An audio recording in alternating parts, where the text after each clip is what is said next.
നമസ്കാരം. ഇന്നത്തെ ചോദ്യം സ്വപ്നത്തെക്കുറിച്ചാണ്. സ്വപ്നവും യഥാർത്ഥ ജീവിതവും തമ്മിലുള്ള ബന്ധം എന്താണ്? നമ്മൾ സ്വപ്നത്തിൽ കാണുന്ന കാര്യങ്ങൾ നമ്മുടെ യഥാർത്ഥ ജീവിതത്തെ എങ്ങനെ സ്വാധീനിക്കുന്നു? ഇതേക്കുറിച്ചൊക്കെ നമ്മുടെ ആചാര്യശ്രീ പറയുന്നത് കേൾക്കാം. എന്താ നമ്മൾ സ്വപ്നം കാണുന്നത്?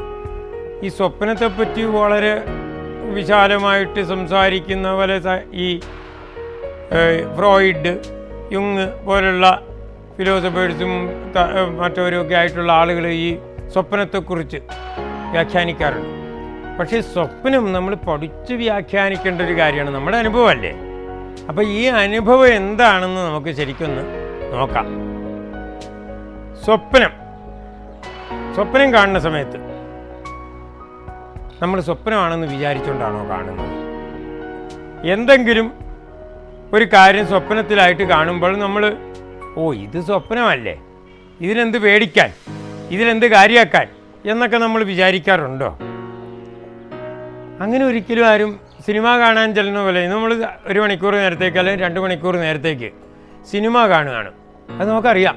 പക്ഷെ സ്വപ്നത്തിൽ നമ്മൾ ചെന്ന് കഴിയുമ്പോൾ എന്താണ്, ഇത് നമ്മളിപ്പോൾ സ്വപ്നം കാണാമെന്ന വേറെ ആരോ അവിടെ കിടന്ന് സ്വപ്നം കാണുന്നുണ്ട്, അവൻ്റെ ഒരു ആലോചനയാണ് ഞാനിപ്പം കാണിക്കണതൊക്കെ എന്ന് ആർക്കും തോന്നാറില്ല.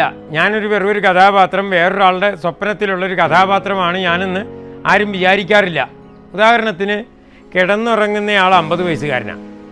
അയാൾ കാണുന്നത് സ്കൂളിൽ പോകുന്ന 15 വയസ്സുകാരൻ സ്കൂളിൽ പോകുന്നതായിട്ടാണ് സ്വപ്നം കാണുന്നത്.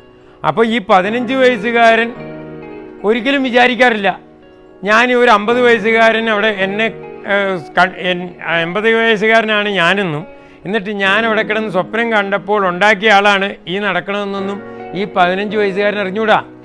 15 വയസ്സുകാരൻ വിചാരിക്കുന്നത് ഞാൻ ജീവിക്കുകയാണ് അവിടെ.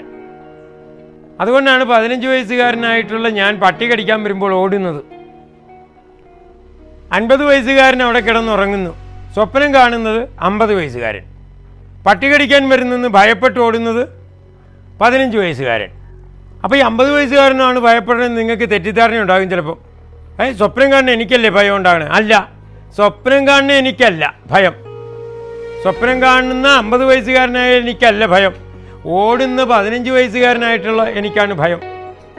ആ ഓടുന്ന എനിക്കല്ലായിരുന്നു, ഉറങ്ങുന്ന 50 വയസ്സുകാരനായിരുന്നു പട്ടി കടിക്കാൻ വരുന്നു എന്ന് ഉള്ള ഭയം ഉണ്ടായിരുന്നെങ്കിൽ അയാൾ ഓടിയന്, കിടക്കാതെ അയാൾ ആ കിടപ്പിൽ നിന്ന് എണീട്ട് ഓടിയന്.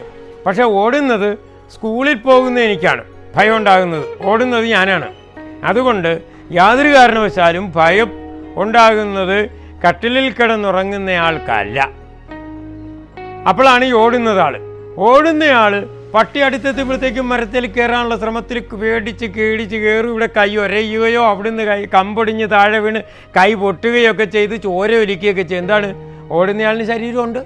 അതുകൊണ്ട് തന്നെയാണ് അതിൻ്റെ നീറ്റലും അതിൻ്റെ വേദനയും ഒക്കെ വേറെ, പട്ടിയോടി തന്നെ ഭയം, എല്ലാ വിധത്തിലുള്ള മാനസികവും ശാരീരികവുമായിട്ടുള്ള എല്ലാ വിഷമങ്ങളും ഉണ്ടാകുന്നത് 15 വയസ്സുകാരന്. 15 വയസ്സുകാരൻ അങ്ങനെ ഓടി അങ്ങോട്ട് ചെല്ലുമ്പോൾ എന്താ സംഭവിക്കുക? പട്ടി ഒരു അൽസേഷൻ പട്ടിയായിരുന്നു, വലിയ പട്ടി. അപ്പം ചാടി അവസാനം ഈ 15 വയസ്സുകാരൻ്റെ മേത്തേക്ക് ചാടി അങ്ങോട്ട് വീണ് കഴിഞ്ഞപ്പോൾ എന്ത് സംഭവിച്ചു? അവിടെയാണ് അതിനേക്കാൾ വലിയ കൺഫ്യൂഷൻ വന്നത്. പട്ടി ചാടി മനുഷ്യൻ ആ 15 വയസ്സുകാരൻ്റെ നേരെ വീണപ്പോഴത്തേക്കും സത്യം പറഞ്ഞാൽ 15 വയസ്സുകാരൻ മരിക്കണം അവിടെ. പക്ഷെ 15 വയസ്സുകാരൻ മരിക്കുന്നില്ല. അപ്പം എന്തു പറ്റി? 15 വയസ്സുകാരൻ മരിക്കുന്നതിന് പകരം 15 വയസ്സുകാരനെ പിന്നെ കാണുന്നില്ല, 50 വയസ്സുകാരൻ ഉണർന്നു. അപ്പം ഈ ഉണർന്നു കഴിഞ്ഞപ്പോഴത്തേക്കും എന്താ സംഭവിച്ചത്? ഇയാൾ ഓടിയ ഓട്ടത്തിൻ്റെ അത്രയും വിധത്തിൽ കിതയ്ക്കുകയും വേർക്കുകയൊക്കെ ചെയ്യുന്നു. ഇയാൾ ഓടിയില്ല. എന്നാൽ പിന്നെ വേർത്തതും കിതയ്ക്കുന്നതൊക്കെ എന്താണ്? അപ്പോൾ 15 വയസ്സുകാരനായിട്ടുള്ള ഒരാളെ ഇയാൾ ക്രിയേറ്റ് ചെയ്ത് അയാൾ അനുഭവിയായിട്ട് വിട്ടിരിക്കുകയാണ്. അപ്പോൾ ഈ 15 വയസ്സുകാരന് അനുഭവം ഉണ്ടാകുന്നു, 50 വയസ്സുകാരന് ആ സമയത്തൊന്നും അനുഭവം ഉണ്ടാകുന്നില്ല. പക്ഷേ ഇയാൾ എത്ര നാളുണ്ടായിരുന്നു ഈ 15 വയസ്സുകാരൻ സ്വപ്നത്തിലെന്ന് ചോദിച്ചാൽ എന്ത് പറയും? ഉണർന്ന് കഴിഞ്ഞിട്ട് പറയണതല്ലേ ചോദിക്കണത്. നമ്മളിപ്പോൾ 50 വയസ്സുള്ള എന്നോട് ചോദിക്കുന്നു, അല്ലെങ്കിൽ നിങ്ങളോട് ചോദിക്കുന്നു എത്ര വയസ്സുണ്ടെന്ന് ചോദിച്ചാൽ എനിക്ക് 50 വയസ്സുണ്ട് അല്ലെങ്കിൽ 60 വയസ്സുണ്ടെന്ന് പറയുന്നത് എന്തുകൊണ്ടാണ്? എനിക്ക് 60 വയസ്സ് തൊട്ട് ഇങ്ങോട്ടുള്ള എല്ലാ കാര്യങ്ങളും എനിക്ക് ഓർക്കാൻ കഴിയുന്നു എന്നുള്ളത് ഒരൊറ്റ കാരണം കൊണ്ടാണ് എനിക്ക് 60 വയസ്സുണ്ടെന്ന് പറയുന്നത്. എനിക്ക് 15 വയസ്സേ ഉള്ളൂ എന്ന് പറയാൻ കാര്യം എനിക്ക് 15 വർഷത്തെ കാര്യങ്ങളെ ഓർക്കാൻ കഴിയുന്നുള്ളൂ എന്നുള്ള ഒരൊറ്റ കാരണം കൊണ്ടാണ് ഞാൻ 15 വയസ്സുള്ള ആളാണെന്ന് ധരിക്കുന്നത്. അപ്പോൾ എത്ര വയസ്സാണ് നമുക്കുള്ളത് എന്നുള്ളതല്ല പ്രസക്തി, എത്ര നാളത്തെ കാര്യം നമ്മുടെ ഓർമ്മയിൽ വരുന്നു എന്നുള്ളതാണ് നമ്മുടെ വയസ്സ് തീരുമാനിക്കുന്നത്. അപ്പോൾ ഈ 15 വയസ്സുകാരനെ സംബന്ധിച്ച് 15 വർഷത്തേക്കുള്ള കാര്യങ്ങളാണ് ഓർക്കുന്നത്. അതുകൊണ്ട് 15 വർഷമായിട്ട് അയാൾ അതിനകത്തുണ്ട് സ്വപ്നത്തിൽ. പക്ഷേ ഉണർന്നു കഴിഞ്ഞപ്പോഴത്തേക്ക് എന്ത് പറ്റി? ഈ അനുഭവി എന്നുള്ള അയാൾ വാനിഷ് ചെയ്ത് അവിടുന്ന്. എന്നിട്ടോ ഈ അനുഭവങ്ങളെല്ലാം കൂടെ ഇല്ലാത്ത ആൾ ഈ ശരിക്കും ഉറങ്ങിക്കിടന്ന ആളിലേക്ക് ഇതെല്ലാം കൂടി അങ്ങോട്ട് അനുഭവങ്ങളെല്ലാം കൂടി ട്രാൻസ്ഫർ ചെയ്ത് ഒരു ഫയലിലാക്കി അങ്ങ് കൊടുത്തു. പിന്നെ അയാൾ വായിച്ചു നോക്കണ പോലെയുള്ളൂ. അപ്പോൾ ഈ വായിച്ചു നോക്കുന്ന പോലുള്ള ഒരു അനുഭവത്തിലാണ് ഇയാൾ അത് സ്വപ്നമായിരുന്നു എന്ന് മനസ്സിലാക്കാൻ പറ്റാത്തത്.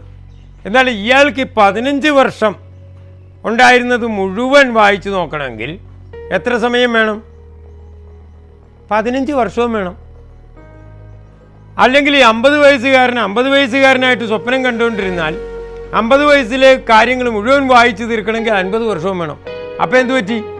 ഇയാൾക്ക് വേറൊരു ജീവിതം പോലെ ആയിപ്പോവും. മനസ്സിലാകുന്നുണ്ടോ? അപ്പോൾ ഈ 50 വർഷക്കാരൻ 50 വർഷമുള്ള ഒരാളായിട്ടാണ് സ്വപ്നം കാണണമെങ്കിൽ ആ സ്വപ്നത്തിലെ കാര്യങ്ങൾ മുഴുവൻ കാണണമെങ്കിൽ ഇയാൾക്ക് 50 വയസ്സ് വേണം. അപ്പം അതല്ല.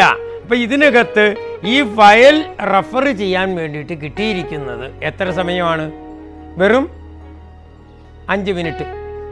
5 മിനിറ്റിനകത്ത് എത്ര വർഷം ഒതുക്കണം? ഈ 15ഓ 35ഓ 25ഓ എത്ര വർഷത്തിലുള്ളതാണ് ഇയാൾ കാണുന്നതെന്ന് വെച്ചാൽ അത് ഒതുക്കേണ്ടി വരും. അപ്പം എന്ത് പറ്റും? അപ്പം ഇയാൾ ഇതൊരു സ്വപ്നമായിരുന്നു, അയഥാർത്ഥ്യമായിരുന്നു എന്നൊക്കെ അയാൾ അങ്ങോട്ട് വിശ്വസിക്കുകയാണ്. അപ്പം 2 തലത്തിലുള്ള അനുഭവങ്ങളെ ഇങ്ങനെ സിങ്ക്രണൈസ് ചെയ്യാൻ പാടില്ലാതെ വരുമ്പോഴാണ് ഇത് മിഥ്യയാണ് എന്ന് പറയുന്നത്.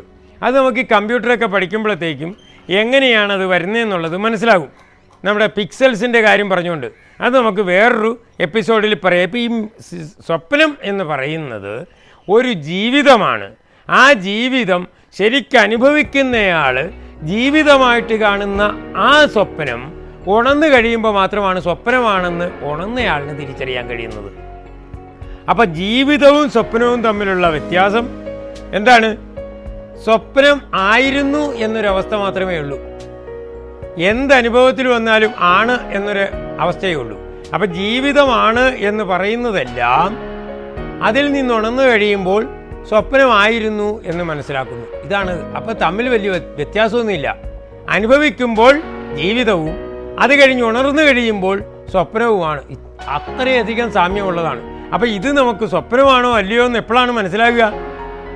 ഇപ്പം നമ്മളിങ്ങനെ ഇരുന്ന് ഷൂട്ട് ചെയ്യുന്നതും ഇതെല്ലാം ഇതുപോലെയുള്ള ഈ അനുഭവങ്ങളെല്ലാം നമുക്ക് ഇപ്പോൾ ജീവിതമാണ് എന്ന് ധരിക്കുന്ന ഇതിനെ നമ്മൾ ഇതിൽ നിന്ന് ഒരവസരത്തിൽ ഉണർന്നു കഴിയുമ്പോൾ മാത്രമേ മനസ്സിലാവുകയുള്ളൂ, അയ്യോ ഇതൊരു സ്വപ്നമായിരുന്നോ എന്ന് തോന്നാൻ. അപ്പോൾ ജീവിതവും സ്വപ്നവും തമ്മിലുള്ള വ്യത്യാസം എന്താണ്? ഒന്ന് അനുഭവിക്കുന്ന സമയം, അത് ജീവിതം. അതിൽ നിന്ന് ഉണർന്നു കഴിയുമ്പോൾ അടുത്ത ഒരു എപ്പിസോഡ് കാണുന്നത് പോലെ നമ്മൾ അതിനകത്തേക്ക് ഉണർന്നു കഴിയുമ്പോൾ അത് ജീവിതമാകും. അതിന് മുമ്പിൽ നടന്ന അനുഭവങ്ങൾ സ്വപ്നവുമാകും. എന്ന് പറഞ്ഞാൽ ഒരു ഉദാഹരണം, ഒരു സിമ്പിളായിട്ട് പറയുകയാണെങ്കിൽ ഇപ്പോൾ ഇരിക്കുന്ന ജന്മത്തിൻ്റെ ഒരു മുജ്ജന്മമായിരുന്നു സ്വപ്നം എന്ന് പറയാം. ഇനി അടുത്തത് ഇതിൽ നിന്ന് ഉണരുമ്പോൾ വേറൊന്ന് കാണാനിരിക്കുന്നത് അത് വരും ജന്മമെന്നും പറയാം.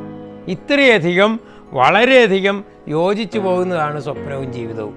മനസ്സിലാകുന്നുണ്ടോ? ഇതാണ് നമുക്ക് ഒന്ന് കറക്റ്റായിട്ട് മനസ്സിലാക്കേണ്ടത്.